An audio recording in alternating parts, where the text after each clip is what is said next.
The thing about betrayal is that it never announces itself with trumpets and fanfare. It slips through your front door wearing the face of someone you love, and by the time you realize what's happening, you're already broken on the floor. I pressed my face against the cold glass of my own front door, my swollen belly contracting with another wave of pain that sent fire through my spine. The porch light cast harsh shadows across my tear-stained cheeks as I watched my husband Julian laugh at something his mother whispered in his ear. They sat at our dining table, my grandmother's antique oak table that I'd refinished with my own hands, sharing coffee and pastries like it was Sunday brunch instead of the night I was giving birth to his child. My child. Our child. The child they'd locked outside in the freezing October rain. "Please," I whispered against the glass, my breath fogging the window. Another contraction hit and I doubled over, gripping the doorframe with white knuckles. The pain was getting worse, coming faster. I needed to get to the hospital. I needed my husband. I needed help. But Dorothy, my mother-in-law, just smiled that cold, calculating smile and shook her head. Through the muffled glass I could hear her voice. She made her choice when she disrespected this family. Let her figure it out herself. Julian, the man who'd promised to love and protect me until death do us part, didn't even look up from his coffee. That was the moment I died. Not physically, though my body felt like it was trying.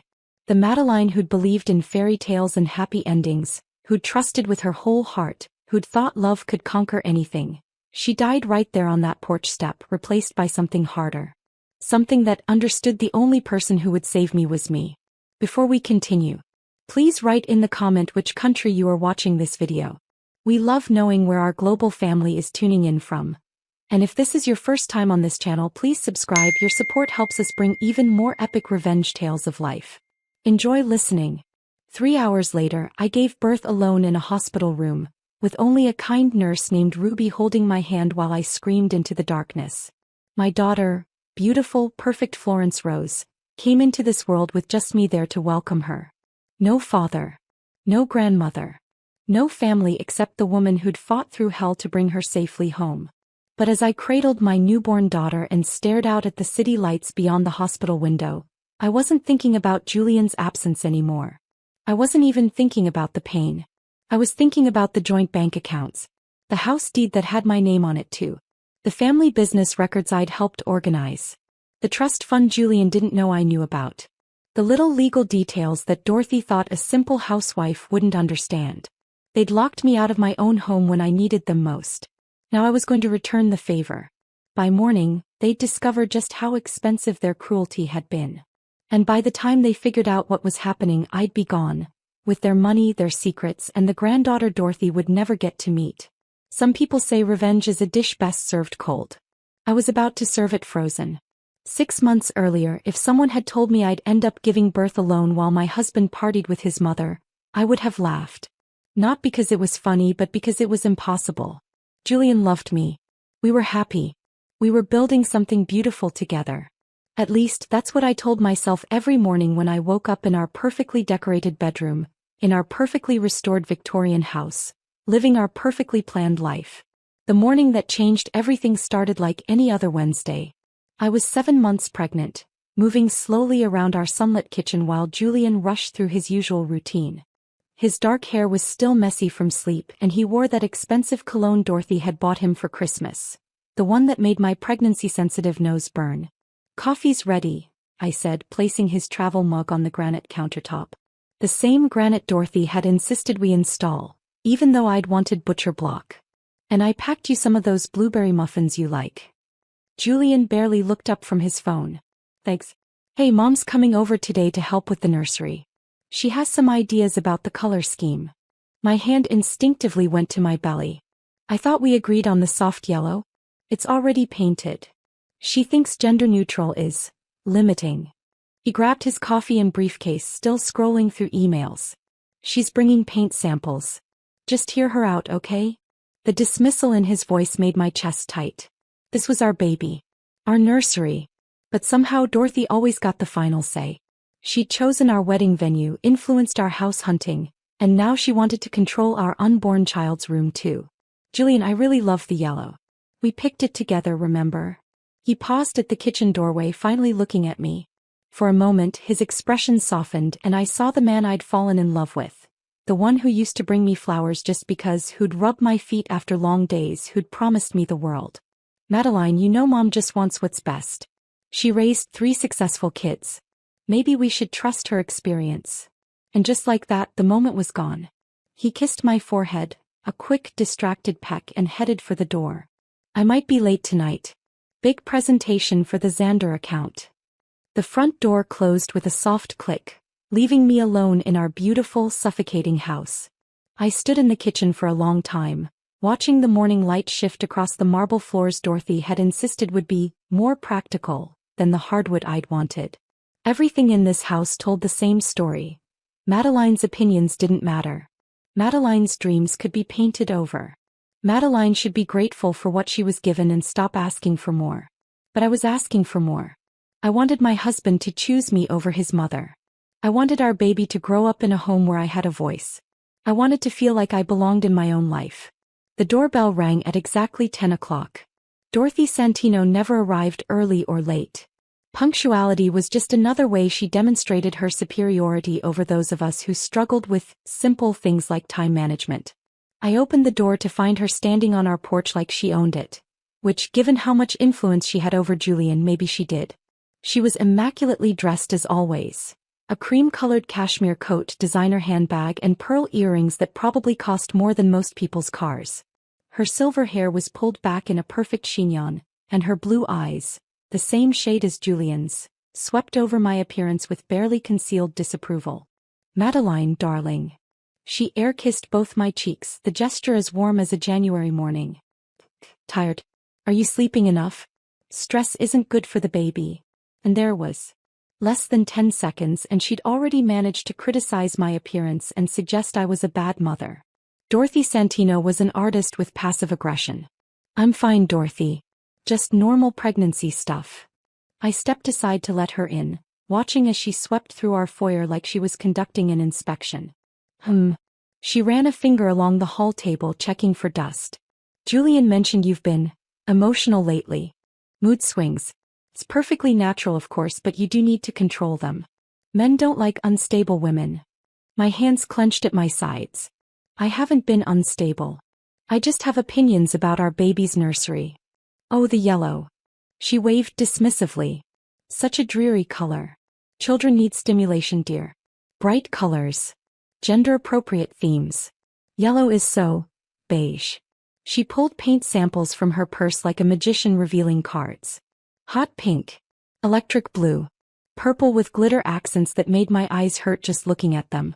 But we don't know the gender yet, I said weakly. We wanted to be surprised. Dorothy's smile was sharp as a blade. Trust me, darling. A mother always knows. This baby is going to be special. Important. They deserve better than yellow. She said the word like it tasted bad. We spent the next 2 hours in the nursery, Dorothy explaining why every choice Julian and I had made was wrong. The crib was too simple. The mobile was too childish. The rocking chair, my grandmother's rocking chair where my mother had nursed me and her mother had nursed her, was outdated and not ergonomically sound. We should donate it, Dorothy declared, running her manicured fingers over the worn oak armrests. I know a lovely shop that sells modern nursery furniture. Clean lines. Contemporary design. Much more suitable. Something inside me snapped. No. Dorothy's eyebrows rose. Excuse me. I said no. That chair stays. It's been in my family for 3 generations. My baby is going to sit in that chair just like I did, just like my mother did. The temperature in the room seemed to drop 10 degrees. Dorothy's blue eyes turned to ice, and her smile became something predatory. Madeline, dear. I know you're attached to your family heirlooms, but you need to understand something. This baby is a Santino. They deserve the finest things, not hand-me-downs from people who couldn't afford better. The insult hit like a slap. My family hadn't been wealthy, but we'd been rich in the things that mattered. Love, loyalty, respect. Things Dorothy's money apparently couldn't buy. Get out. The words left my mouth before I could stop them. Dorothy's eyes widened in shock, then narrowed dangerously.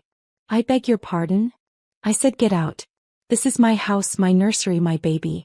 And that chair stays exactly where it is. Dorothy stood slowly, her movements precise and controlled. When she spoke, her voice was silk wrapped around steel. "You're making a mistake, Madeline. A very serious mistake. Julian is my son. This family is my family. And if you think you can come between us..." She let the threat hang in the air, then smiled that cold smile again.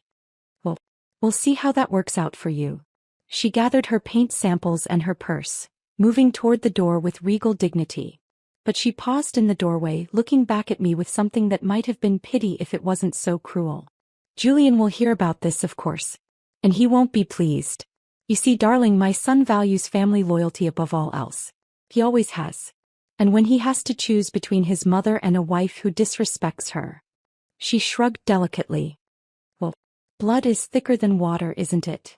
The front door closed behind her with a soft click that somehow sounded like a gunshot. I sank into my grandmother's rocking chair, my hands shaking as I rubbed my belly. The baby kicked as if sensing my distress, and I whispered soothing words I didn't believe. "It's okay, little one. Mama's got you. Mama's always got you." But even as I said it, I wondered if that was true. Dorothy Santino had just declared war, and I was about to find out just how far she was willing to go to win. I didn't have to wait long. Julian came home 3 hours early, his face stormy and his eyes cold. He didn't kiss me hello. Didn't ask how my day was. Just stood in the kitchen doorway like an avenging angel, his expensive suit wrinkled and his jaw tight. "We need to talk." Julian paced our kitchen like a caged animal, his footsteps sharp against the marble floor. I sat at the breakfast bar, my hands wrapped around a cup of chamomile tea that had gone cold 20 minutes ago, watching the man I'd married transform into someone I didn't recognize. She was trying to help, Madeline. That's what mothers do. They help. She wanted to throw away my grandmother's chair and paint the nursery hot pink before we even know if we're having a girl. "So what?" His voice cracked like a whip. "Maybe pink would be nice. Maybe she knows something you don't. She's raised 3 children. You've raised 0. The words hit like physical blows. I placed my hands on my belly, feeling our baby move restlessly inside me, as if picking up on the tension crackling through the air. "This is our child, Julian. Ours. Not hers." He stopped pacing and turned to face me, his blue eyes, so like Dorothy's, burning with anger I'd never seen before. "She's his grandmother. She has a right to be involved." "Him? How do you know?" "She knows. Trust me, my mother always knows." He resumed pacing, running his hands through his dark hair.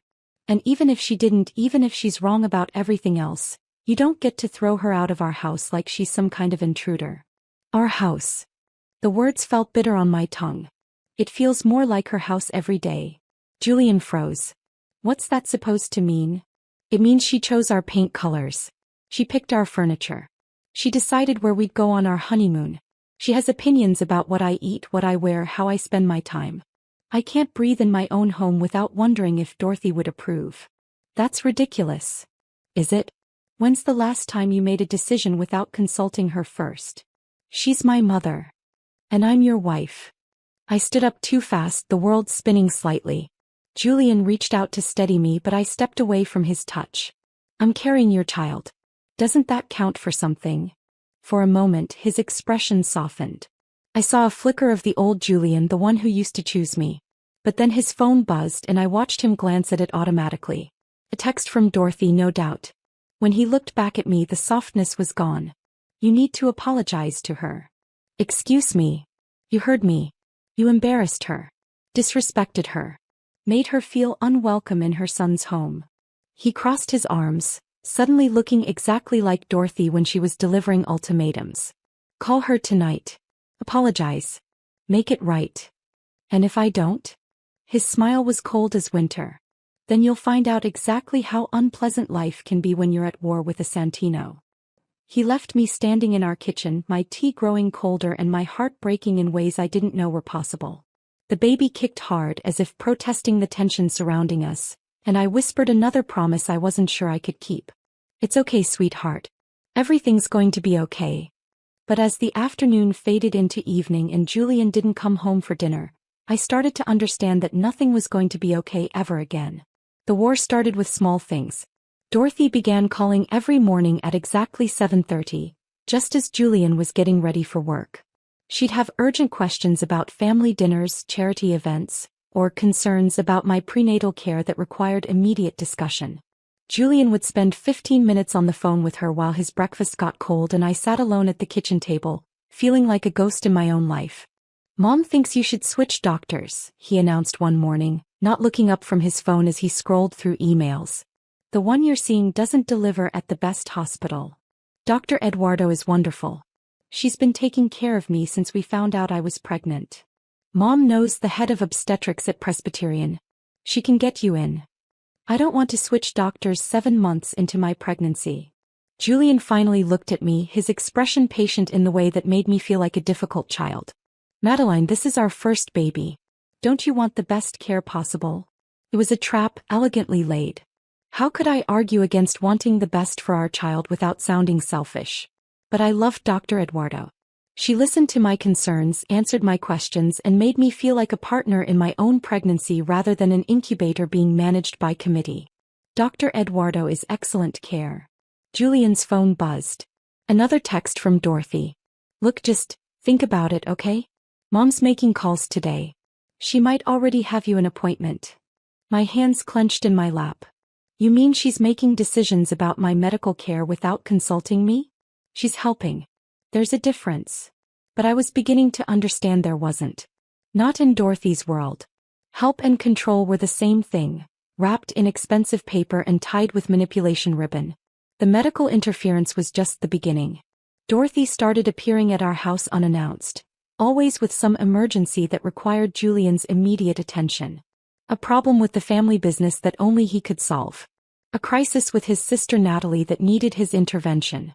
A health scare that turned out to be nothing but kept him on the phone for hours. She'd arrive just as we were sitting down to dinner, or when Julian and I were having rare moments of connection, or when I'd finally gotten him to talk about baby names or nursery plans. Her timing was surgical in its precision. "I'm so sorry to interrupt," she'd say, not looking sorry at all. "But Julian, darling, I need your advice about the Xander account. Your father would have known exactly what to do." She always brought up Julian's father when she wanted something. Richard Santino had died when Julian was 25, and the grief had bonded mother and son in ways that apparently left no room for wives. Any wife. Julian would drop everything to help her. Our dinner would get cold. Our conversation would die. Our moment would be lost to another Santino family emergency that somehow only Julian could solve. I started eating dinner alone. Then came the friends. Dorothy had a network of wealthy, influential women who'd known Julian since he was a child. They began dropping by for visits, that always seemed to happen when Julian wasn't home. They'd perch in my living room like elegant vultures, sipping tea and making observations about my pregnancy, my house, my life. "You look tired, dear," said Caroline Ashworth, whose husband owned half the city's commercial real estate. "Are you getting enough rest? Julian works so hard he needs a peaceful home environment." "Such a lovely house," added Margaret Thorne, whose family had old money and older opinions. "Though the decor is interesting. Very extensive. Julian's always had such sophisticated taste. I'm sure he'll want to redecorate once the baby comes." They never said anything directly insulting. Everything was wrapped in concern, dressed up as helpful suggestions, delivered with smiles that never reached their eyes. But the message was crystal clear. I wasn't good enough for Julian. I didn't fit into their world. I was a temporary inconvenience that would be managed and eventually replaced. I stopped answering the door. But Dorothy wasn't finished. She began hosting family dinners at her estate across town, elaborate affairs with multiple courses and expensive wine that I couldn't drink.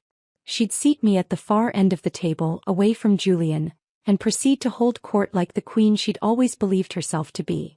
"Julian, tell everyone about the Xander presentation," she'd command, and he'd launch into detailed accounts of his work triumphs while I pushed food around my plate and tried not to feel invisible.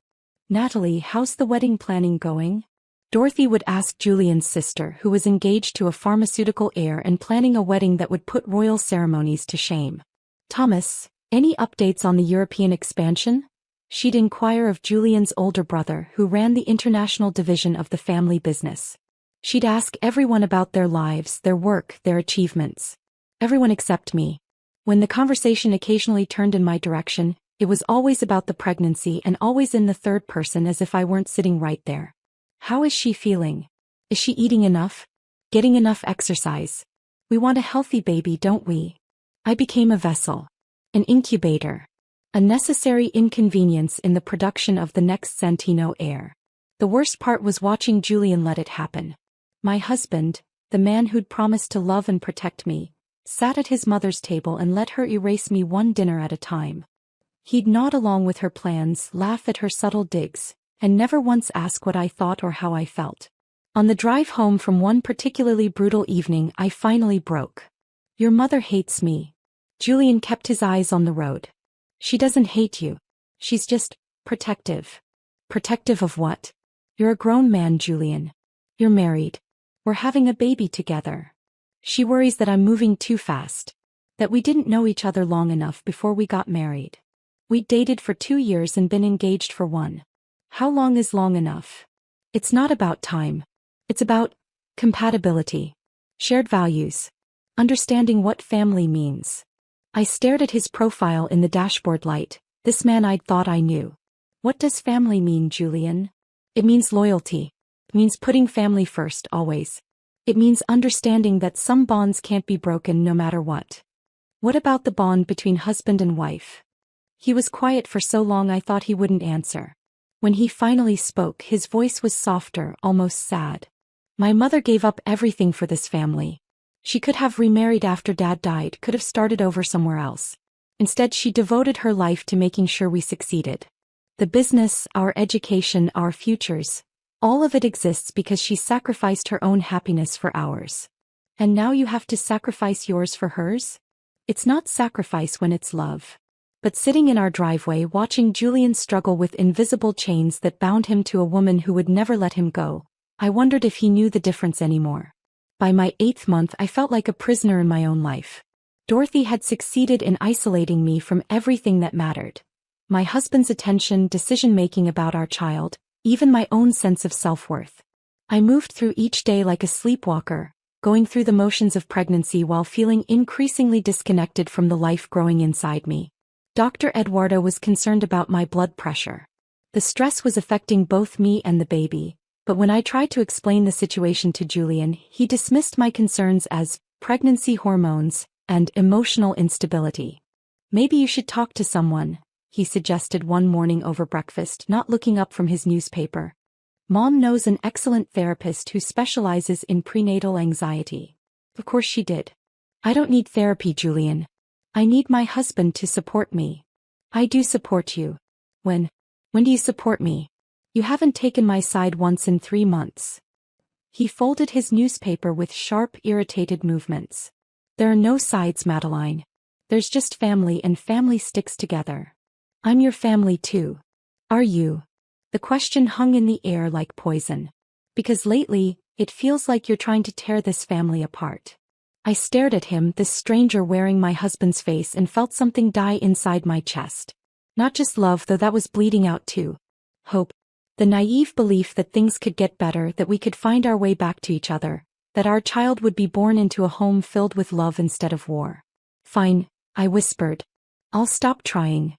Julian looked almost relieved. Good. Maybe now we can have some peace. But peace in Julian's world meant surrender. It meant letting Dorothy orchestrate every detail of our lives while I played the role of grateful recipient. It meant smiling and nodding while she made plans for my child's future that didn't include my input. It meant disappearing into the background of my own story. I tried. For 2 weeks I swallowed my pride and played the part. When Dorothy suggested switching pediatricians, I nodded. When she presented a list of suitable names for the baby, I said they were lovely. When she announced she'd hired a nanny to help me adjust to motherhood, I thanked her for thinking of everything. Julian was happier than he'd been in months. The tension in our house evaporated, replaced by a harmony that felt like defeat. He started coming home for dinner again, bringing flowers and talking about the future with an enthusiasm that might have been infectious if I weren't dying inside. Mom thinks we should add an extension to the house, he said one evening, his arm around me as we watched television. A proper nursery wing with space for a nanny's quarters. She knows an architect. Of course she does. If he noticed the exhaustion in my voice, he didn't comment on it. And she's already put us on the waiting list for the best preschools. Apparently you have to apply before the baby's even born. I felt our child kick and I placed my hands on my belly, whispering silently, "I'm sorry, little one. I tried to make a better world for you." The final straw came on a Tuesday night in October. I was 37 weeks pregnant, uncomfortable and exhausted. Julian was working late again. Another emergency that required his attention after hours. I'd made dinner for one and was settling in for another evening alone when the contractions started. At first I thought they were just Braxton Hicks. False labor. I'd been having them for weeks. But these were different. Stronger. More regular. By 9 o'clock I was timing them on my phone. 5 minutes apart, lasting 45 seconds each. I called Julian. "I think this might be it," I said when he answered. "The contractions are getting stronger." "Are you sure? Remember what the doctor said about false labor?" Another contraction hit and I gripped the kitchen counter, breathing through the pain. "Pretty sure." "Hey, let me just finish up here. Can you call Mom? She'll know what to do." "Julian, I need you to come home now." "I will, I promise. Just call Mom first, okay? She's been through this before." The line went dead. I stared at my phone in disbelief. My husband, the father of the child I was about to deliver, had just told me to call his mother instead of coming home to help his wife in labor. But the contractions were getting stronger and I needed help. Swallowing my pride, I dialed Dorothy's number. "Madeline, is everything all right? I think I'm in labor. Julian said to call you." "Oh." The pause was telling. "Are you certain? First babies usually take much longer than people expect." Another contraction hit harder than the last. I doubled over, pressing my forehead against the cool granite countertop. I'm pretty certain." "Well, false alarms are very common. Why don't you take a warm bath and see if they stop? If it's real labor, the contractions will continue. If not, you'll save yourself an embarrassing trip to the hospital." "Dorothy, I think. Trust me, dear. I've done this 3 times. You'll know when it's real." She hung up. I stood alone in my kitchen, labor pains rolling through my body like waves, and felt more isolated than I'd ever felt in my life. The 2 people who should have been rushing to help me had both dismissed my concerns and left me to handle the situation alone. Fine. I'd handled everything else alone for months. I could handle this too. I took a shower, packed my hospital bag and called a taxi. By the time I was ready to leave, the contractions were 3 minutes apart and I could barely walk through them. I left a note for Julian on the kitchen table. "Gone to hospital. In labor. Call me." But as I waited for the taxi on our front porch, doubled over with another contraction, I saw Julian's car pull into the driveway. Relief flooded through me. He'd come home. He'd realized this was serious and come to help me. Julian got out of the car, saw me hunched over with pain and rushed up the porch steps. "Madeline, what's wrong?" "Labor," I gasped. "Real labor. The taxi's coming." "Hey, let me just grab my phone charger and..." Another car pulled up behind his. Dorothy's silver Mercedes. My heart sank as I watched her emerge from her car, moving with her usual regal grace. She was dressed for an evening out. Black cocktail dress, pearls, heels that clicked against our driveway like a countdown to doom. "How is she?"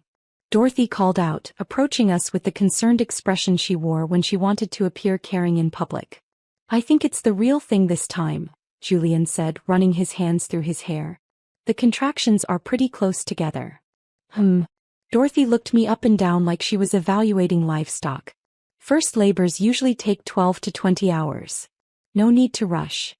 "The taxi's almost here," I panted, gripping the porch railing as another wave of pain crashed over me. "I need to get to the hospital." "Nonsense," Dorothy said briskly. "Hospitals just send you home if you're not far enough along.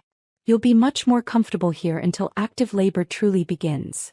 She turned to Julian, dismissing me entirely. "Why don't you help her inside? I brought wine to celebrate. This could be the night we meet our grandchild." Julian hesitated, looking between his mother and his wife in labor. For one shining moment I thought he might choose me. I thought he might tell his mother that his pregnant wife needed to get to the hospital and everything else could wait. Instead he said, "Mom's right. It's probably still early. Let's get you comfortable inside and see how things progress." "Juliano, I need to go to the hospital now." But he was already taking my arm, guiding me toward the front door. "Come on, sweetheart. A few more hours won't hurt. The taxi pulled up just as Dorothy opened our front door. She waved the driver away with an imperious gesture. Sorry, we won't be needing you after all. I watched my escape disappear down the street and something inside me shattered. Not just broke, shattered into so many pieces I knew it could never be put back together again. They led me inside like I was a child having a tantrum instead of a woman in labor. Dorothy immediately took charge, sending Julian to open wine while she evaluated my condition like she was a medical professional instead of a controlling mother-in-law with delusions of grandeur. The contractions aren't that close together, she announced after watching me for 5 minutes. And you're still talking through them. Trust me, dear, when it's time you'll know. But I did know.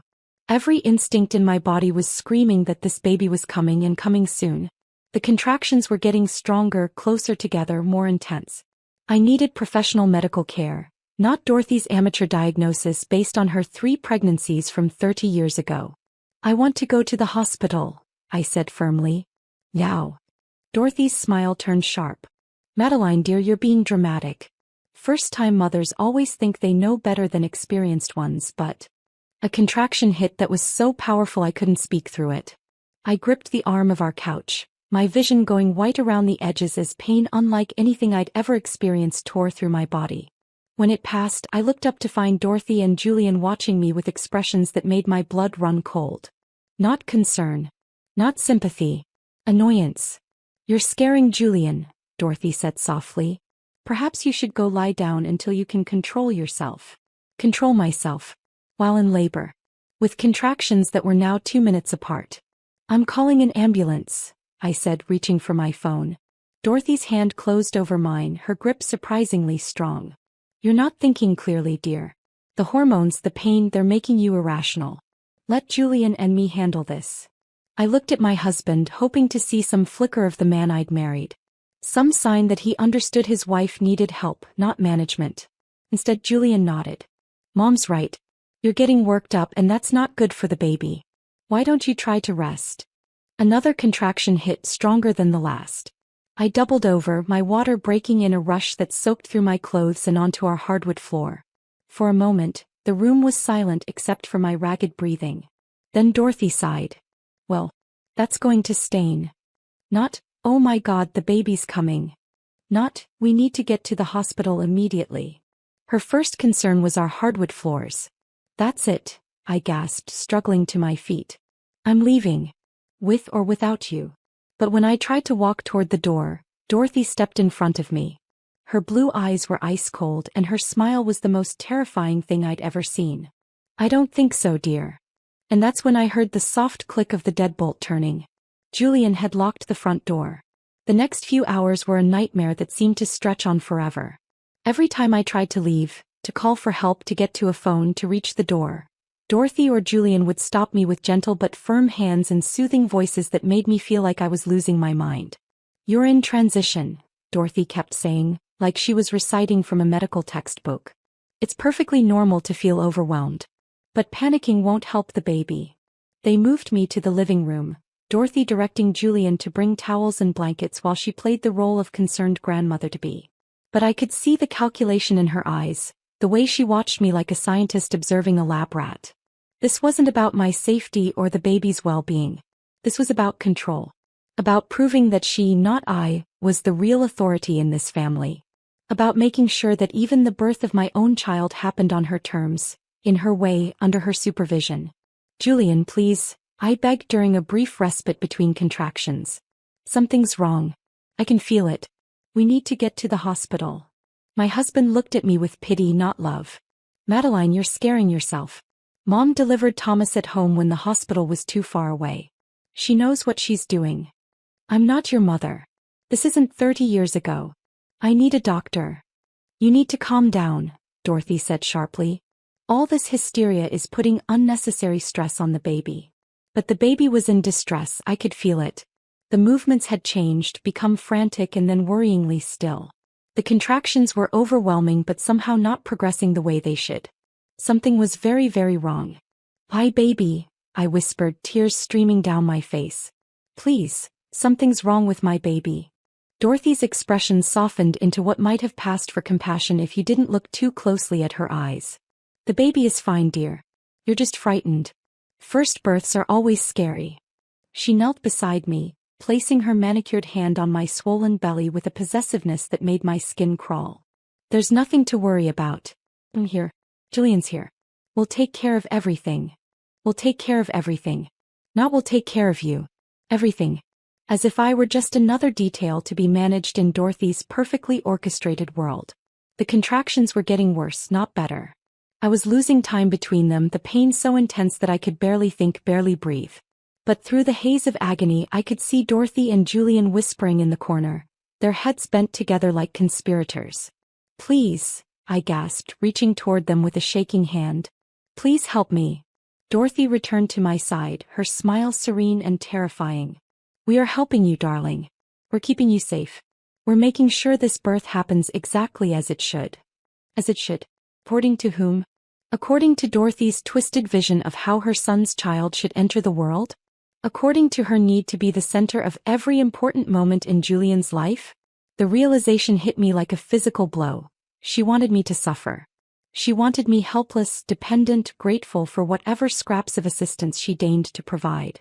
She wanted to be the hero of this story, the wise matriarch who saved the day while the hysterical young wife fell apart. And Julian was letting her do it. Hours passed in a blur of pain and desperation. I begged, I pleaded, I tried to reason with them. But every attempt to assert control over my own birth experience was met with gentle condescension and firm refusal. You're not thinking clearly, became Dorothy's favorite refrain. Let us handle this. Finally, when the pain became so overwhelming that I couldn't form coherent sentences anymore, when I was sure that both my baby and I were going to die in our living room while my husband and mother-in-law played house, I told them I wanted to take fresh air outside. Dorothy tried to stop me again, but this time around I wasn't going to allow her stop me. You can't go outside in your condition, she'd said. Watch me. I stood up and went outside. I stood there on my own front porch, doubled over as another contraction ripped through me, my hands shaking as I tried to open the door but realized it was locked from inside. I pressed my face against the cold glass of my own front door, my swollen belly contracting with another wave of pain that sent fire through my spine. The porch light cast harsh shadows across my tear-stained cheeks as I watched my husband Julian laugh at something his mother whispered in his ear. They sat at our dining table, my grandmother's antique oak table that I'd refinished with my own hands, sharing coffee and pastries like it was Sunday brunch instead of the night I was giving birth to his child. My child. Our child. The child they'd locked outside in the freezing October rain. Please, I whispered against the glass, my breath fogging the window. Another contraction hit and I doubled over, gripping the doorframe with white knuckles. The pain was getting worse, coming faster. I needed to get to the hospital. I needed my husband. I needed help. But Dorothy, my mother-in-law, just smiled that cold, calculating smile and shook her head. Through the muffled glass I could hear her voice. She made her choice when she disrespected me. Let her figure it out herself. Julian, the man who'd promised to love and protect me until death do us part, didn't even look up. In that moment I made a decision. I called the ambulance, but immediately the ambulance arrived, they unlocked the door and stepped outside, stopping the ambulance from taking me to the hospital. I think it's time to go to the hospital now, Dorothy announced, feigning concerned. Julian rushed up immediately. I'll get the car. Just like that. After hours of dismissing my pleas, ignoring my instincts and treating me like a hysterical child, locking me out of the house, Dorothy had decided it was time. Not because I was in distress, because she was ready. They helped me to the car, Dorothy fussing over blankets and pillows while Julian warmed up the engine. I was barely conscious by then, the pain so intense that I existed only in the spaces between contractions. Don't worry, dear, Dorothy murmured as they settled me in the back seat. We'll be there soon. And then you'll see, everything worked out exactly as it was supposed to. But as Julian pulled out of our driveway, I caught a glimpse of Dorothy's face in the rearview mirror. She was smiling. Not with relief or concern but with satisfaction. She had won. At the hospital everything happened very quickly. The nurses took one look at me and rushed me into labor and delivery, their faces tight with professional concern. Dr. Eduardo appeared as if by magic, her familiar presence the first comfort I'd felt in hours. Madeline, why didn't you come in earlier? She asked, checking my vitals with swift efficiency. You're in active labor and the baby's showing signs of distress. I tried to explain, but another contraction hit and the words dissolved into screams. Behind me, I could hear Dorothy talking to the nurses, spinning her version of events. She was so frightened, poor thing. We tried to convince her to come earlier, but she insisted she wasn't ready. First-time mothers, you know how they are. The lies rolled off her tongue like honey, each one designed to paint me as an irrational, difficult patient while positioning herself as the concerned, experienced grandmother who had tried to help. "We'll take good care of her," one of the nurses assured Dorothy. "Why don't you and the father wait in the family room?" "Actually," Dorothy said, her voice taking on that steel-wrapped-in-silk tone I knew so well, "I'd like to stay. I have extensive experience with childbirth, and Madeline tends to get overwhelmed in stressful situations." Dr. Eduardo looked at me questioningly. In my current state, I could barely speak, let alone advocate for myself. The pain was consuming everything else, leaving no room for words or protest. "It's up to Madeline," Dr. Eduardo said finally. "I want her out," I managed to gasp between contractions. "Please. Just Julian. Only Julian."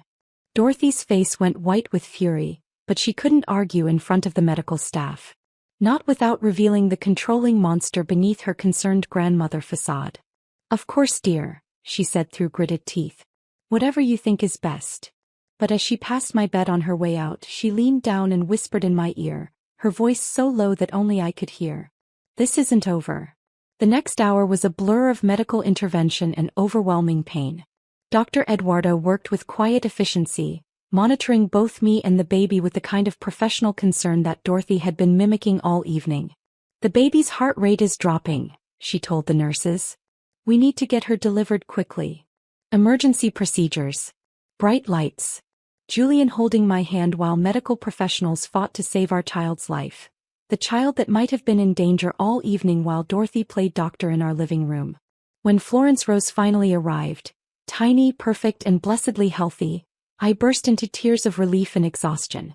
Julian was crying too, overwhelmed by the sight of his daughter and the realization of how close we'd come to disaster. "She's beautiful," he whispered, his voice thick with emotion. "Madeline, she's perfect." For a moment, holding our newborn daughter while Julian stroked my hair, I thought maybe we could find our way back to each other. Maybe becoming parents would help him remember what was truly important. Maybe this nightmare with Dorothy would finally end. But then the door opened and Dorothy swept in like she owned the place, her arms full of flowers and her face radiant with triumph. "Oh, she's lovely," she cooed, reaching for the baby without asking permission. "Absolutely perfect. She looks just like Julian did when he was born." She lifted Florence from my arms before I could protest, cradling her with the possessive confidence of someone who'd been waiting for this moment all evening. "Hello, sweetheart," she murmured to my daughter. "Grandmother's here. Grandmother's going to take such good care of you." I watched, exhausted and helpless, as Dorothy claimed my newborn child the same way she'd claimed everything else in our lives. Julian stood beside her, beaming with pride as his mother played the role of doting grandmother for the nurses and doctors. Nobody mentioned the hours I'd spent begging for help. Nobody acknowledged that the baby's distress might have been prevented if we'd come to the hospital earlier. Nobody questioned Dorothy's version of events or asked why a woman in active labor had been kept at home against her will. The narrative was already being rewritten. Dorothy was the hero. I was the difficult patient who'd needed to be managed. And Julian was just happy his mother and daughter were finally meeting. As I lay in that hospital bed watching Dorothy hold my child while Julian gazed at them both with adoration, I understood something fundamental about my marriage, my life, and my future.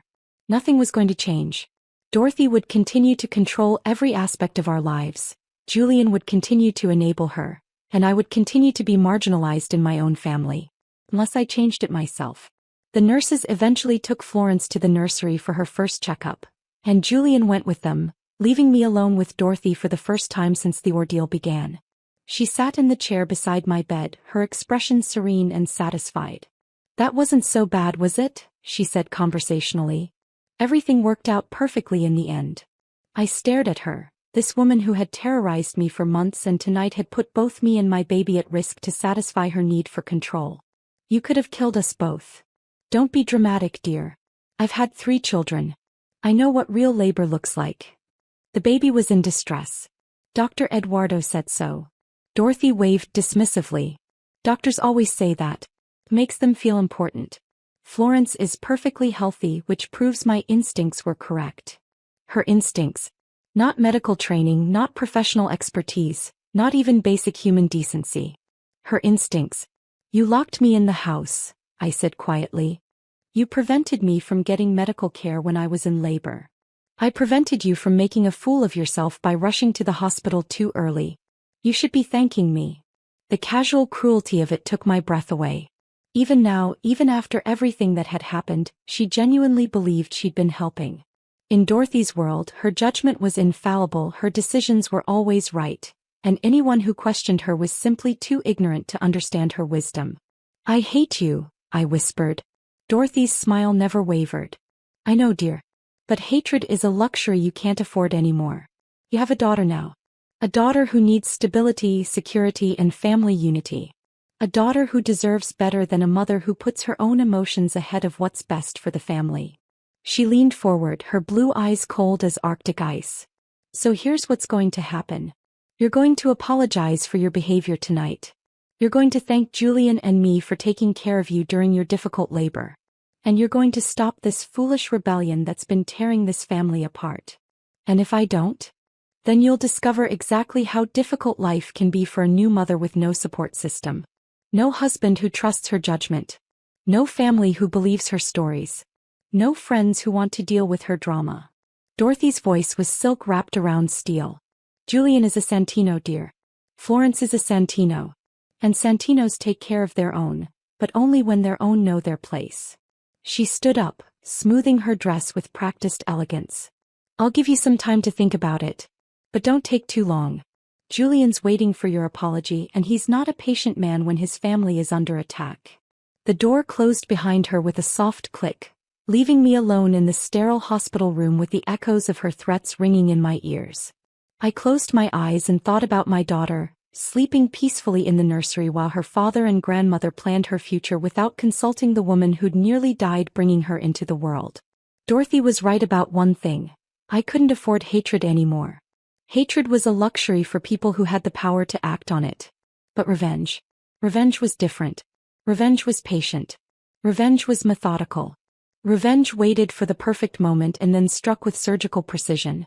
And as I lay in that hospital bed, my body broken and my heart shattered, I began to plan. The first few weeks after Florence's birth passed in a haze of exhaustion and growing clarity. Dorothy had been right about one thing. New mothers with no support system faced impossible challenges. What she hadn't counted on was that desperation could be a teacher and isolation could be a gift. While Julian worked long hours and Dorothy held court in our living room with a parade of admirers cooing over her grandchild, I spent my days learning things I'd never bothered to understand before. Important things. Dangerous things.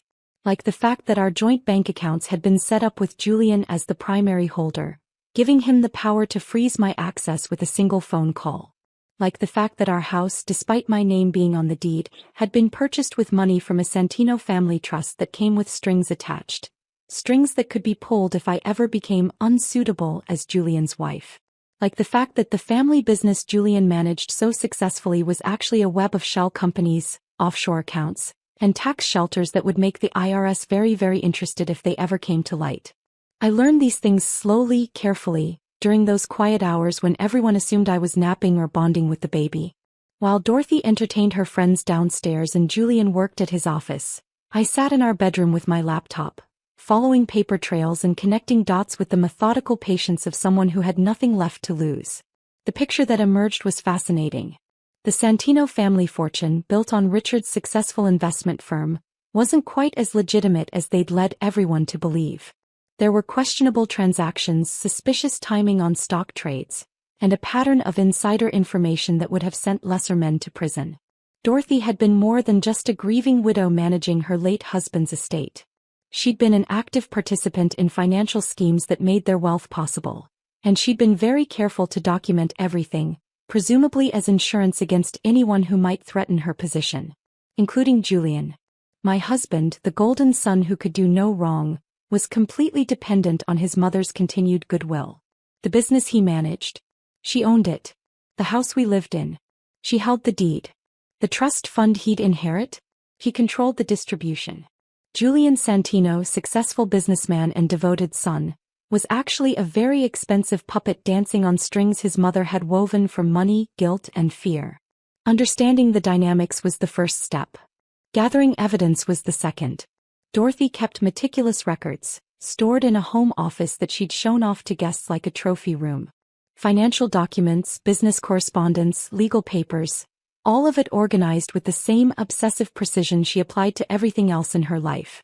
She also kept a journal, a leather-bound book where she recorded her thoughts, plans, and observations about the family. I'd seen her writing in it during those long evenings when she held court in our living room, her pen moving across the pages with decisive strokes. Getting access to these things would be impossible under normal circumstances. Dorothy guarded her privacy fiercely, and Julian would never betray his mother's trust, even for his wife. But circumstances weren't normal anymore. I wasn't the naive young woman who'd married into this family 18 months ago.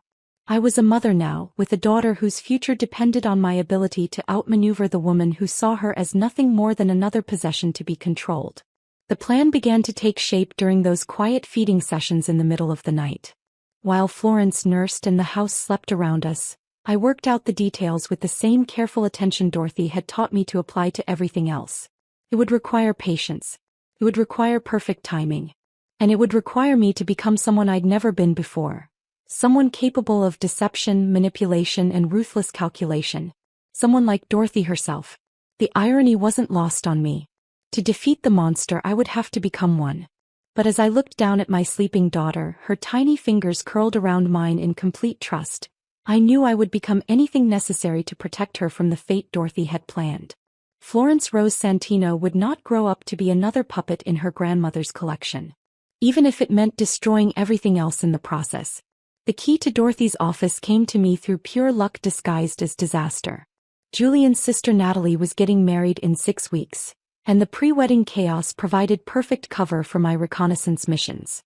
Dorothy was in full event planning mode, coordinating with caterers, florists, and photographers while managing family politics with her usual iron fist. During one particularly frantic afternoon, she rushed out to handle a floral emergency at the venue, leaving her purse behind in our kitchen. Inside that purse, along with the usual collection of credit cards and cosmetics, was a small silver key I'd seen her use to lock her office door. I had 20 minutes before she returned. Maybe 30 if the florist was as incompetent as Dorothy had declared him to be. My hands shook as I made an impression of the key using soap and aluminum foil, a trick I'd learned from a true crime podcast during one of those sleepless nights with Florence. It wasn't perfect, but it would have to do. Dorothy returned 35 minutes later, muttering about incompetent vendors and artistic temperaments, completely oblivious to the fact that her fortress had been breached. Getting a copy made took another week of careful planning. I had to wait for the right moment, when Julian was at work and Dorothy was distracted, to slip out with Florence for what I claimed was a routine pediatrician appointment. The locksmith asked no questions and I had my golden ticket to Dorothy's sanctuary. The first time I entered her office uninvited, my heart pounded so hard I was sure the entire neighborhood could hear it. The room was exactly what I'd expected. All dark wood and leather with expensive artwork and carefully arranged family photos that told the story Dorothy wanted the world to believe. Her desk was massive, an antique that had probably cost more than most people's cars. The surface was clear except for a crystal paperweight, a fountain pen, and a small leather journal I'd seen her writing in countless times. I photographed everything. Financial statements showing the intricate web of Santino family accounts. Legal documents revealing the true ownership structure of Julian's business. Correspondence with lawyers, accountants, and business partners that painted a very different picture of the family's wealth than what they presented to the world. But it was the journal that provided the most damaging evidence. Dorothy's neat handwriting revealed a woman who saw people as chess pieces to be moved around a board only she could see. There were detailed analyses of family members' weaknesses, plans for manipulating various situations to her advantage, and cold assessments of threats to her power. The entries about me were particularly illuminating. Madeline continues to resist integration into the family structure. Her attachment to her working-class background makes her unsuitable for the Santino name, But Julian's infatuation makes direct action impossible. Pregnancy may provide leverage. New mothers are typically more malleable, especially when isolated from external support systems. The nursery incident was instructive. Madeline has more backbone than initially assessed, but she lacks the strategic thinking necessary to pose a real threat. Emotional manipulation remains the most effective approach. Labor complications provided excellent opportunity to demonstrate Madeline's instability and poor judgment. Julian now questions her maternal instincts, which will be useful for future custody discussions if marriage becomes untenable. Custody discussions. The words hit me like ice water. Dorothy wasn't just trying to control my marriage, she was already planning for its dissolution. And she was documenting evidence she could use to take my daughter away from me. I photographed every page, my hands steadier now that I understood the true scope of the threat I was facing. This wasn't just about a controlling mother-in-law anymore. This was about survival. The financial records were equally revealing. The Santino fortune was built on a foundation of questionable investments, tax evasion, and what appeared to be systematic insider trading. Dorothy had documentation going back 20 years, all of it organized with the precision of someone who understood its value as insurance or blackmail material. No wonder Julian couldn't break free from his mother's control. She held evidence that could destroy not just his business but his freedom. The devoted son act wasn't just emotional manipulation. It was self-preservation. Over the following weeks, I made multiple visits to Dorothy's office, always during those brief windows when I could be certain of privacy. I copied files, photographed documents, and slowly assembled a complete picture of the Santino family's financial empire. What I found was damning enough to destroy them all. But destruction wasn't my goal. Not yet. I wanted something more precise, more poetic. I wanted Dorothy to understand exactly what it felt like to be trapped, helpless, and dependent on someone else's mercy. I wanted her to experience the same isolation and desperation she'd inflicted on me. And I was beginning to see exactly how to make that happen. The opportunity I'd been waiting for arrived in the form of Natalie's wedding weekend. The entire Santino clan would be gathered at Dorothy's estate for 3 days of celebrations, leaving our house empty and my movements unmonitored for the first time in months. Julian was stressed about his best man duties. Dorothy was orchestrating every detail of the event with military precision, and everyone was too distracted by champagne tastings and rehearsal dinners to pay attention to what the quiet new mother was doing with her spare time. Perfect. I'd spent weeks preparing for this moment, gathering not just evidence but the tools I'd need to execute my plan. A new cell phone registered under a false name. A safety deposit box at a bank across town where Dorothy would never think to look. Legal documents prepared by a lawyer who specialized in high-conflict divorces and custody cases. Most importantly, I'd opened my own bank account. Something I should have done years ago but had never bothered with because Julian handled all our finances. It contained only a few $100s from my old savings account, but it was mine, completely separate from the Santino financial web. The wedding festivities began on a Friday evening with a rehearsal dinner at the country club. I played my part perfectly, the supportive wife helping Julian with his tie, the grateful daughter-in-law complimenting Dorothy's event planning, the devoted mother showing off baby Florence to distant relatives who cooed appropriately and then forgot about us. Nobody noticed when I slipped away early, claiming exhaustion and nursing duties. Nobody questioned my absence from the after-party activities. Nobody thought twice about the young mother who preferred quiet evenings at home to social obligations. They saw exactly what they expected to see. Madeline, the meek wife who knew her place. That night, while the Santino family celebrated at the country club, I began the most important work of my life. First, I transferred every piece of evidence I'd gathered to secure digital storage and hard copy backups. Financial records, legal documents, Dorothy's damning journal entries. All of it safely preserved in multiple locations she couldn't access or control. Then I made some phone calls. The IRS has a whistleblower program that rewards people who report tax fraud with a percentage of the recovered funds. The SEC offers similar incentives for reporting securities violations. And family court judges take a very dim view of parents who use children as weapons in custody disputes. I didn't make formal reports that night. That would come later when the timing was perfect. But I established contact with the right people, provided preliminary information, and laid the groundwork for what would become a very thorough investigation of Santino family business practices. By dawn, I had set in motion a chain of events that would unravel Dorothy's carefully constructed empire one thread at a time. But the real masterpiece was still to come. Saturday's wedding ceremony was beautiful in the way only unlimited money could make possible. Natalie looked radiant in her designer gown, the groom seemed genuinely smitten, and Dorothy held court like the queen mother she'd always believed herself to be. I sat in the back with Florence, applauding at appropriate moments and smiling for family photos, all while mentally reviewing the final details of my plan.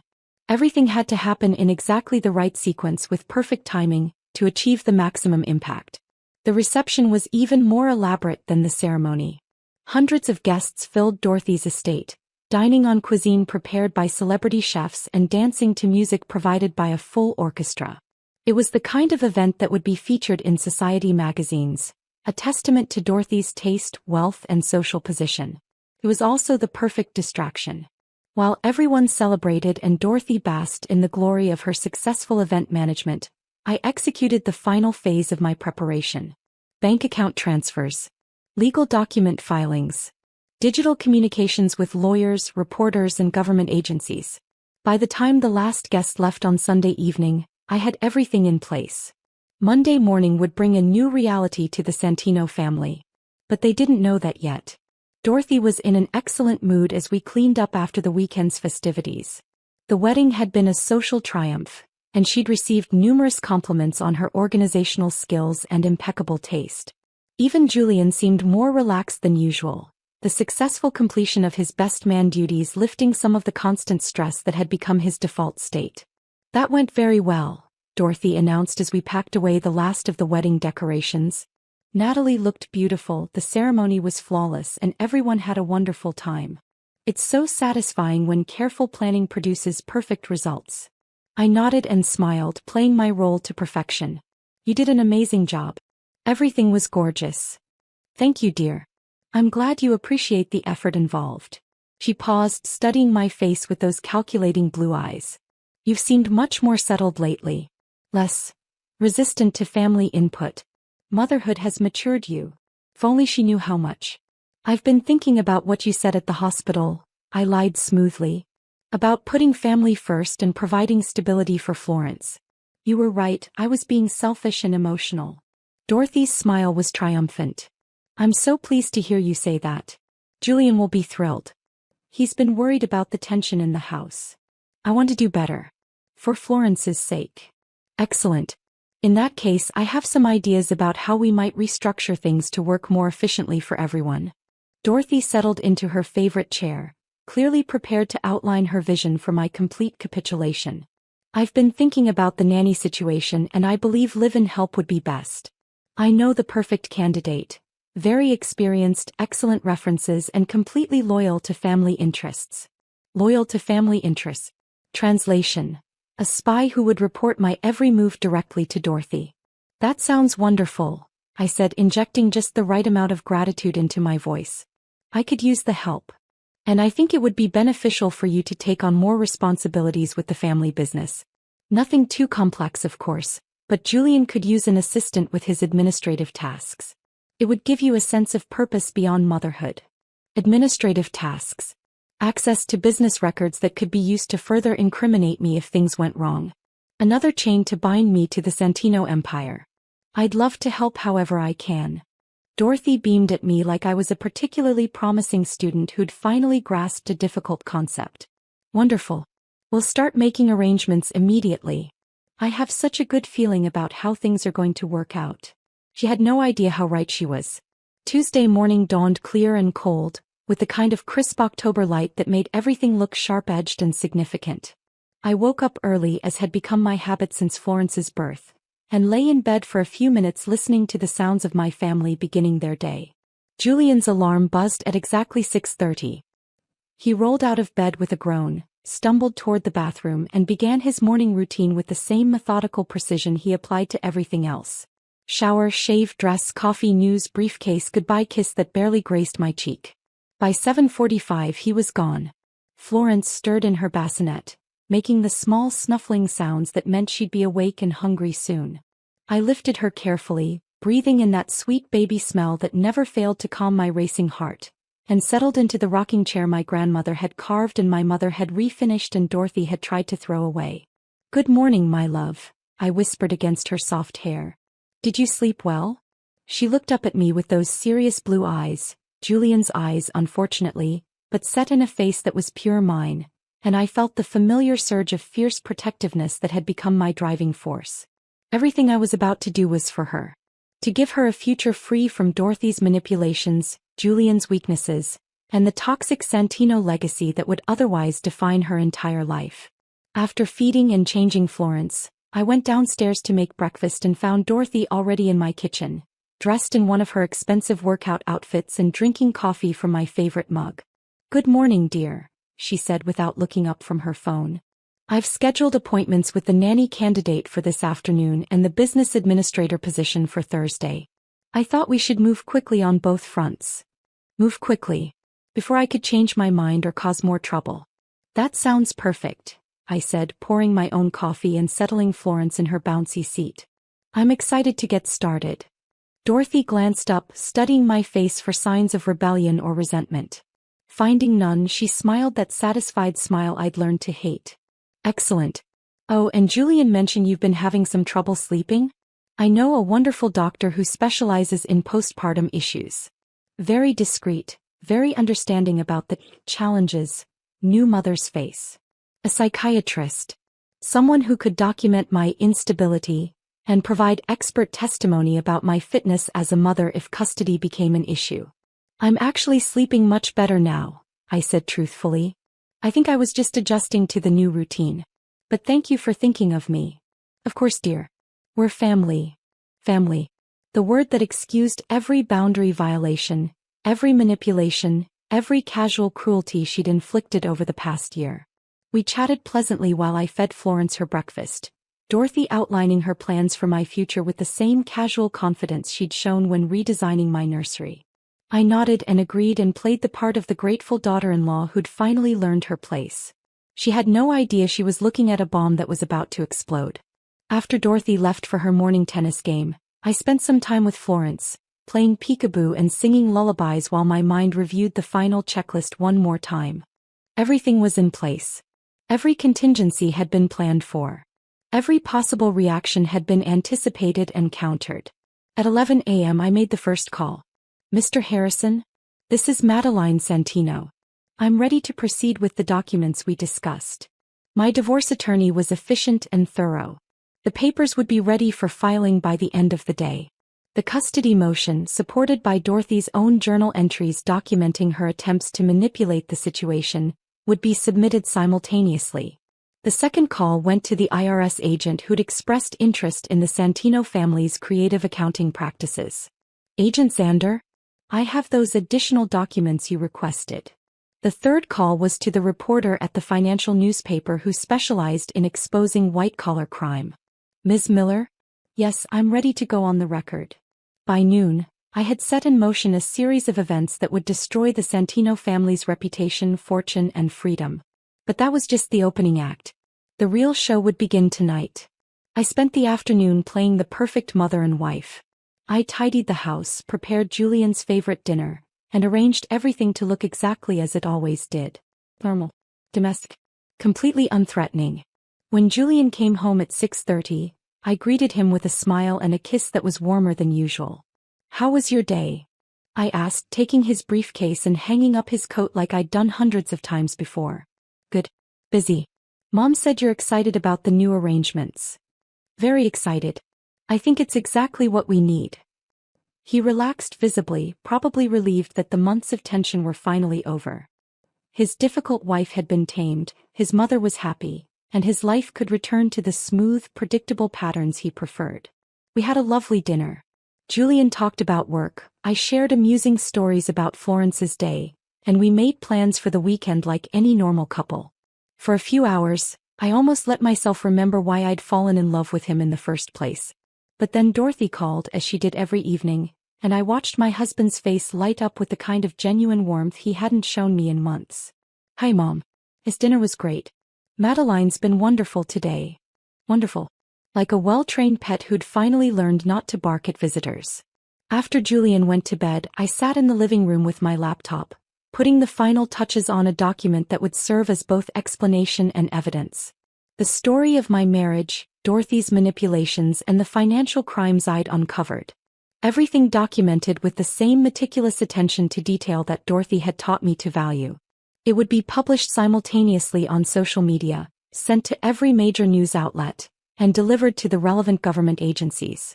By tomorrow morning, the Santino family would be front-page news for all the wrong reasons. But that still wasn't enough. At 2 a.m. I made one final call.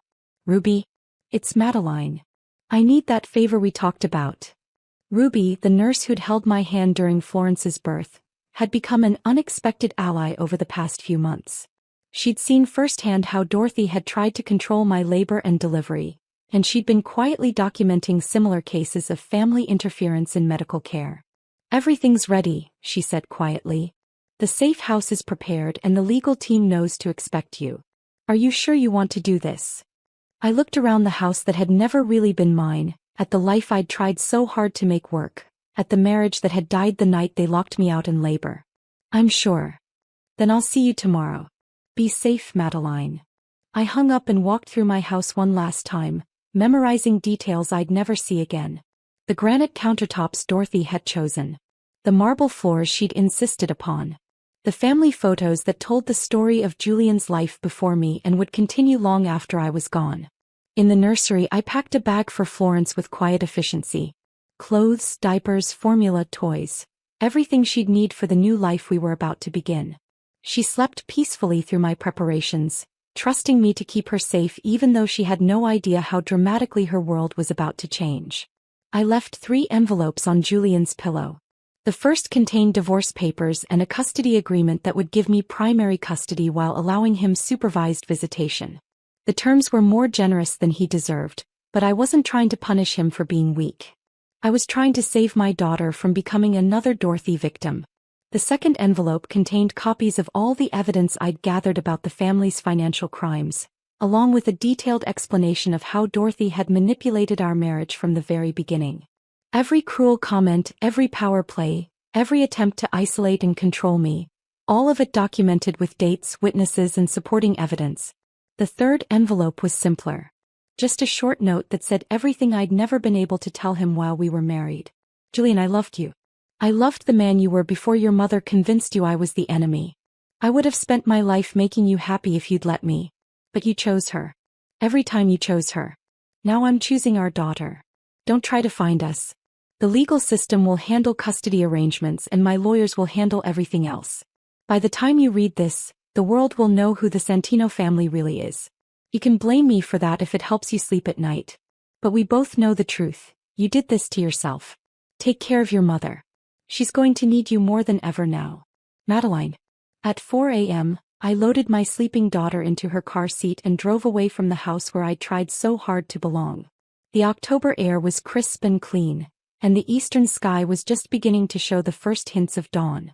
Somewhere behind me, Julian slept peacefully in our bed, unaware that his wife and child were gone.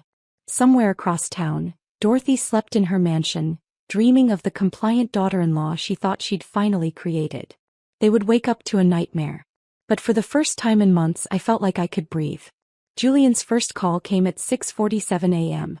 I was sitting in Ruby's kitchen, feeding Florence her morning bottle while the news played on the television in the background. The safe house was a small apartment across town, furnished with the basics and stocked with everything we'd need for the next few weeks.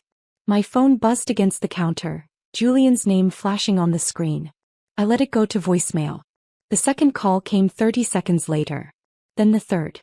By 7 a.m. he'd called 15 times. Finally I answered. Madeline. His voice was raw, desperate. Where are you? Where's Florence? What the hell is going on? I assume you found my letters. Letters? Madeline, there are reporters outside our house. There are federal agents asking questions about the business. Mom's having some kind of breakdown.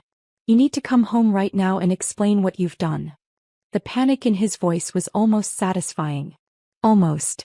I'm not coming home, Julian. There is no home anymore. What are you talking about? Madeline, you're scaring me.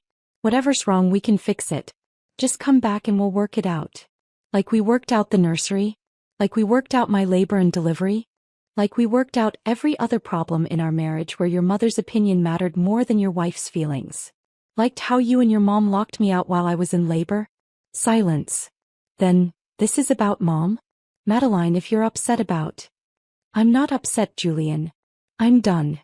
I could hear Dorothy's voice in the background, shrill and demanding. Probably asking who he was talking to, what I was saying, how they could regain control of the situation. Madeline, please. I love you. Florence needs her father. Florence needs a father who puts her first. A father who protects her from toxic people instead of enabling them. A father who chooses his family over his mother. I do choose family. You are my family. No, Julian. I was never your family. I was just the woman you married while waiting for your mother to approve of your choices. The line went quiet except for the sound of his breathing and Dorothy's increasingly frantic voice in the background. Madeline, he said finally, his voice breaking. Please don't take my daughter away from me. I'm not taking her away. I'm keeping her safe. There's a difference. I hung up and turned off the phone. Within an hour, the news had broken wide open. Financial empire built on fraud.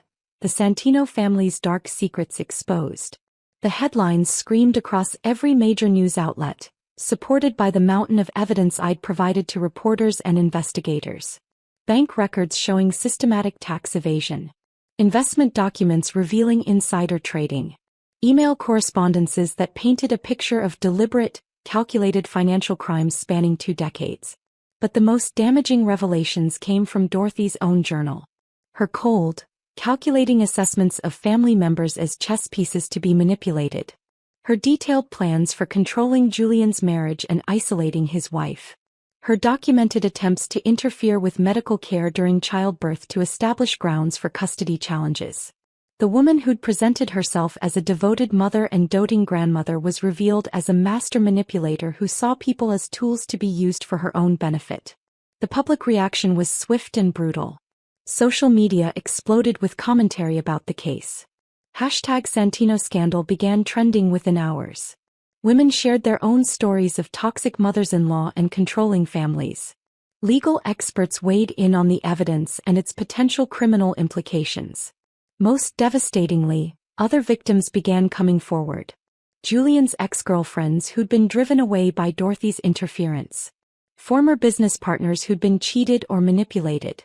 Employees who'd been fired for questioning unethical practices. A pattern of abuse and control that stretched back years, all centered around Dorothy's need to dominate everyone in her orbit. By noon, federal agents had raided both the family business and Dorothy's estate. Julian had been taken in for questioning. And Dorothy herself had been arrested on charges of tax evasion, securities fraud, and conspiracy. The empire she'd spent decades building crumbled in a single morning. My phone started ringing again around 2 p.m. Not Julian this time, he was probably too busy talking to lawyers and federal investigators. This call came from Thomas, Julian's older brother. Madeline, what the hell have you done? Thomas had always been the coldest of the Santino children, the one most like Dorothy in his calculating approach to relationships. His wife had left him 2 years ago, taking their children and citing irreconcilable differences that everyone knew meant he'd chosen his mother over his marriage. I told the truth, I said simply. You've destroyed this family. Destroyed lives. For what? Because Mom hurt your feelings. Your mother tried to take my child away from me, Thomas. She documented her plans in her own handwriting. She interfered with my medical care to create evidence of my unfitness as a mother. She manipulated every aspect of my marriage to isolate me from my husband. That's ridiculous. Mom loves Julian. She loves you. Your mother loves control. He loves power. She loves being the center of everyone's universe. But she doesn't love people, she collects them. You're insane. Maybe. But I'm also free. Thomas hung up, but the calls kept coming. Natalie, sobbing about her honeymoon being ruined by scandal. Family friends demanding explanations. Lawyers trying to gauge my willingness to cooperate with various investigations. I ignored them all. That evening, Ruby brought me dinner and the latest news updates. The Santino story had gone national, picked up by networks hungry for a scandal that combined family drama, financial crime, and a sympathetic young mother fighting against a controlling dynasty. "How are you holding up?" Ruby asked, settling into the chair across from mine while Florence played on a blanket between us. "Better than I expected." It was true. Despite the chaos I'd unleashed, despite the uncertain future ahead, I felt calmer than I had in months. For the first time in a year, I feel like myself again. "Any regrets?" I looked down at my daughter, who was gumming a teething ring and babbling contentedly to herself. She had no idea that her world had been turned upside down, that her father was facing criminal charges, that her grandmother was in federal custody. All she knew was that her mother was there, holding her, keeping her safe. "No," I said firmly. "No regrets." The next morning brought Julian to my door. He looked terrible, unshaven, hollow-eyed, wearing the same clothes he'd had on the day before. The confident businessman had been replaced by a broken man who'd lost everything in the span of 24 hours. Ruby answered the door but let me decide whether to speak with him. I agreed, partly out of curiosity and partly because I thought he deserved a chance to say goodbye to his daughter.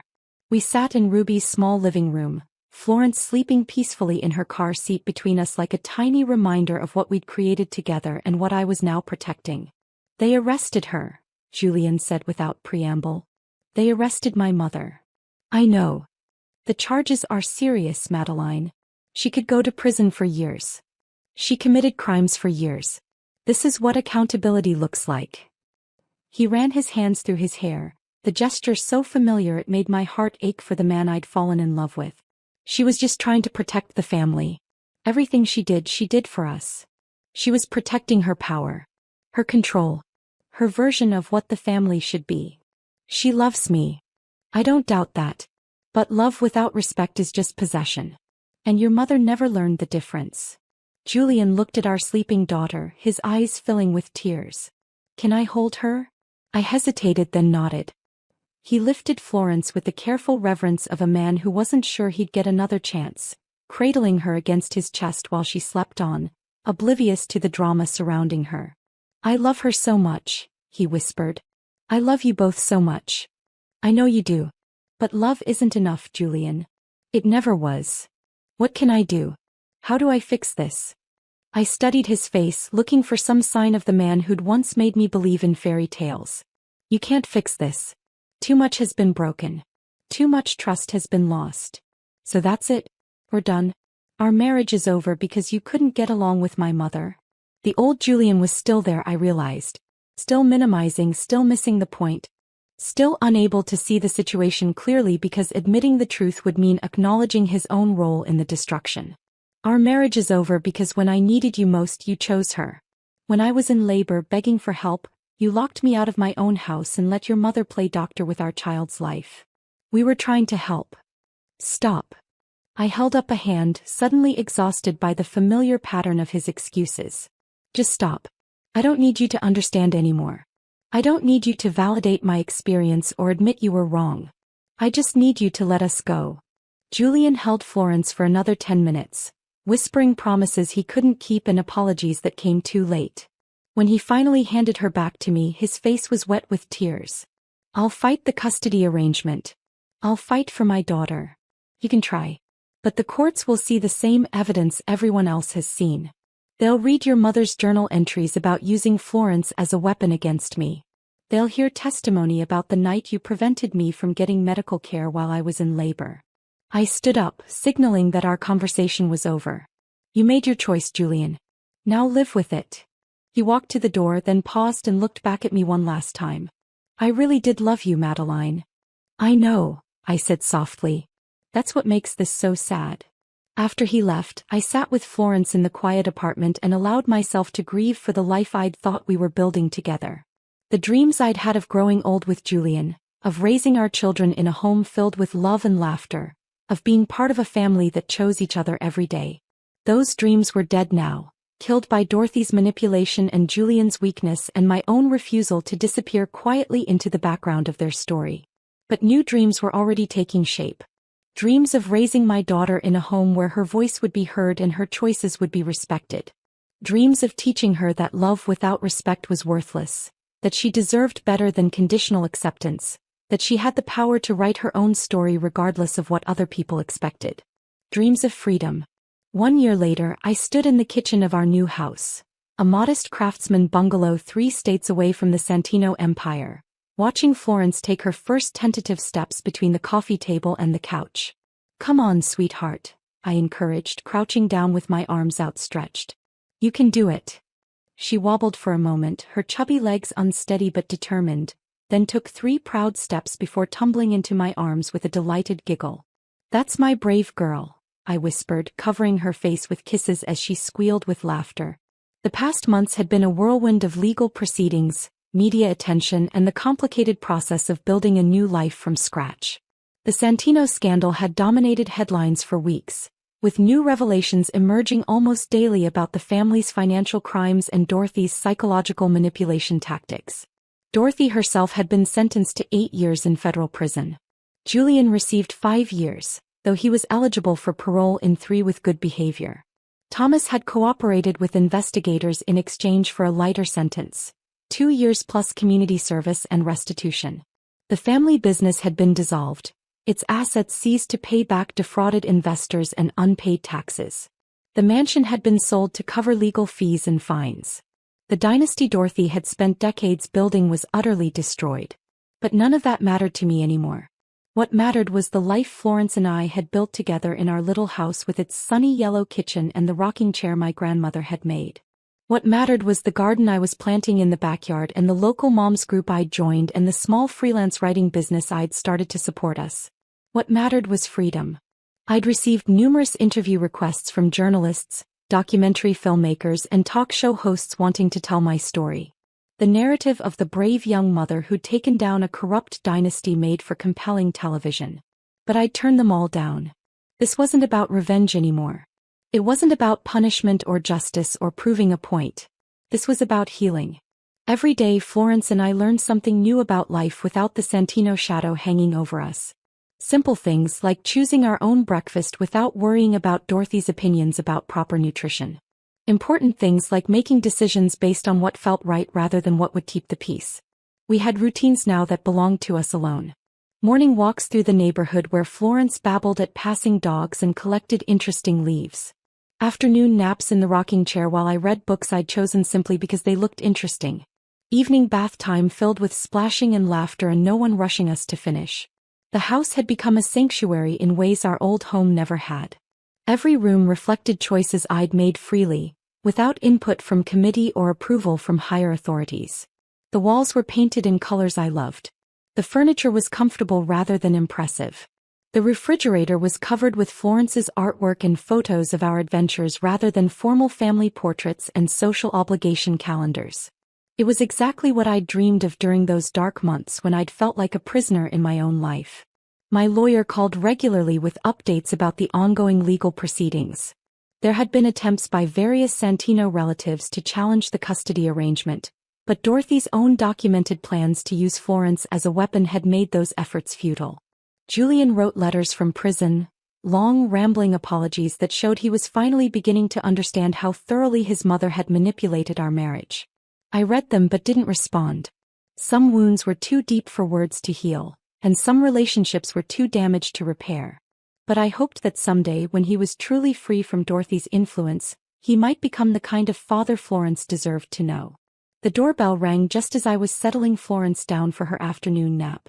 Through the peephole, I saw a familiar face that made my heart race with a mixture of joy and apprehension.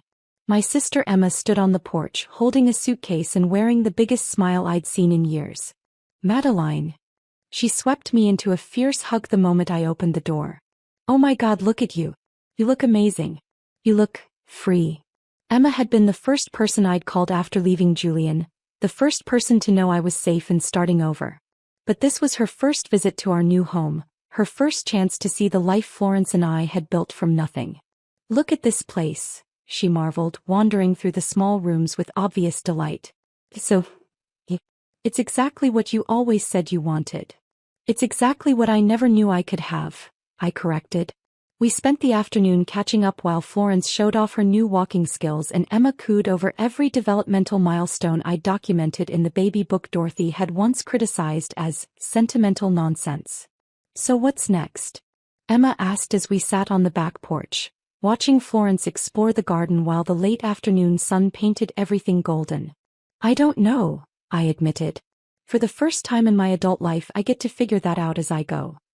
No 5-year plan? No strategic objectives? No committee meetings to determine the best path forward. I laughed, remembering the Madeline who'd married Julian with a detailed timeline for house buying, baby making, and career advancement. That woman had been so sure she could control her future by making the right choices and pleasing the right people. No plans beyond making sure Florence grows up knowing she's loved for exactly who she is. That's a pretty good plan, Emma said softly. That evening, after Emma had left for her hotel and Florence was asleep in her crib, I sat in my grandmother's rocking chair and allowed myself to think about the future for the first time in months. There would be challenges ahead.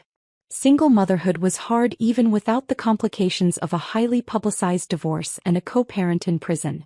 Money would be tight until my business grew. Florence would have questions about her father and grandmother that I'd have to answer honestly but age-appropriately. But there would also be possibilities I'd never imagined when I was trapped in the Santino web of expectations and obligations. Florence could grow up anywhere we wanted to live. She could pursue any interests that caught her attention. She could be anything she wanted to be without the weight of family legacy dictating her choices. Most importantly, she would grow up knowing that her voice mattered. That her opinions were valued. That love without respect was no love at all, and she deserved better than conditional acceptance from anyone in her life. As I rocked in the chair that had held 3 generations of strong women, I made the same promise I'd whispered to my unborn daughter during those dark nights when I'd first realized I was trapped. I would always choose her. I would always protect her. I would always make sure she knew she was enough, exactly as she was. The house settled around us with small creaks and sighs, the sounds of a home that was truly ours. Outside, the neighborhood was quiet except for the distant sound of children playing and dogs barking. The ordinary symphony of ordinary people living ordinary, beautiful lives. For the first time since I'd said I do to Julian Santino, I felt genuinely at peace. Dorothy had been wrong about so many things, but she'd been right about one. Some bonds couldn't be broken no matter what.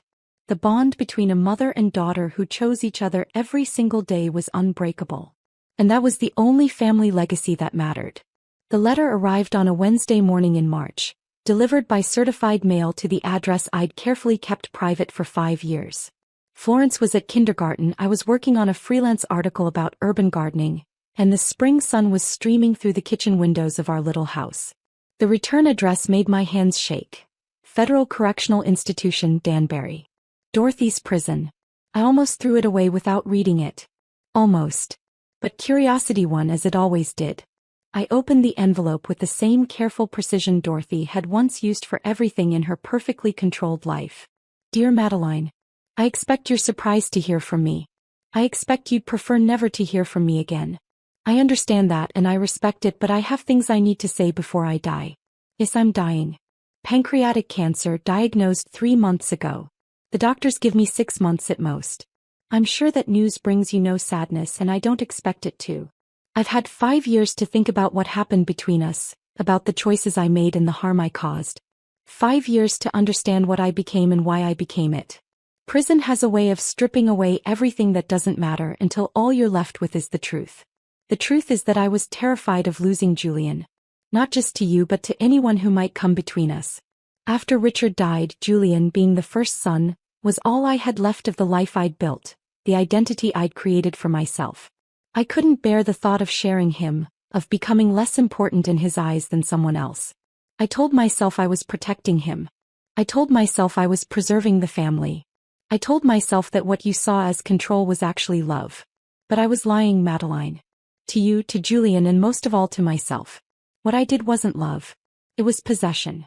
It was fear dressed up in maternal concern and family loyalty. It was the actions of a woman who confused being needed with being loved, who thought controlling people was the same as caring for them. I destroyed my son's marriage because I couldn't stand the idea that he might love someone more than he loved me. I interfered with the birth of my granddaughter because I couldn't accept that you were her mother, not me. I documented plans to take your child away from you because I believed, in my twisted reasoning, that she would be better off without the mother who actually loved her. I was wrong about everything. Julian visits me once a month. He's changed, Madeline. Prison changed him, but more than that, losing you and Florence changed him. He talks about you both constantly, not with anger or resentment, but with the kind of grief that comes from knowing you've lost something precious through your own stupidity. He's getting out next year. He's already making plans to rebuild his life, and those plans don't include trying to win you back or fighting for custody of Florence. He knows he lost the right to both when he chose me over his family. But he asks about her constantly. He keeps every photo you've sent the lawyer, every school report, every update about her life. He's created a scrapbook of the daughter he's never really known, and he reads it like other people read religious texts. I'm not writing to ask you to forgive him. I'm not writing to ask you to forgive me. I'm writing to tell you that you were right about everything, and to ask you to please, someday when Florence is old enough to understand, tell her that her grandmother was a fool who loved her enough to die knowing she was better off without me. You won, Madeline. Completely and utterly. You saved your daughter from becoming another Dorothy, another woman who confuses control with love and possession with caring.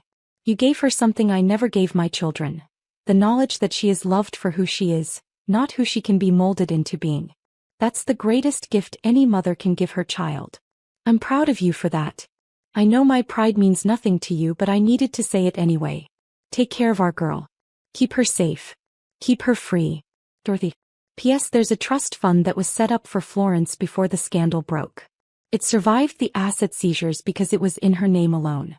The account information is enclosed. It should be enough to pay for her college education and give her a good start in life. It's the only thing I can do for her now, and the only thing left of the Santino fortune that wasn't built on lies. I read the letter 4 times, my emotions cycling through anger, sadness, and finally a kind of exhausted relief. Dorothy was dying and she knew she'd been wrong. Julian was getting out of prison and didn't plan to disrupt our lives. The nightmare that had begun 7 years ago was finally, truly over. The trust fund information was legitimate. I called the bank to verify. $2 million, set aside for Florence's future by a grandmother who'd realized too late that love meant letting go. That afternoon, I picked Florence up from school and watched her race across the playground toward me. Her dark hair flying and her face bright with joy. She launched herself into my arms with the complete confidence of a child who'd never doubted she was wanted, loved, and cherished. Mama, guess what we learned about today? What, sweetheart? Family trees. Mrs. Peterson says every family is different, and that's what makes them special. Sarah has 2 moms and Tommy lives with his grandpa, and I have the best mama in the whole world. She hugged me fiercely and I breathed in the scent of playground dirt and strawberry shampoo, of childhood and innocence and all the possibilities that lay ahead for this brave little girl who would grow up free.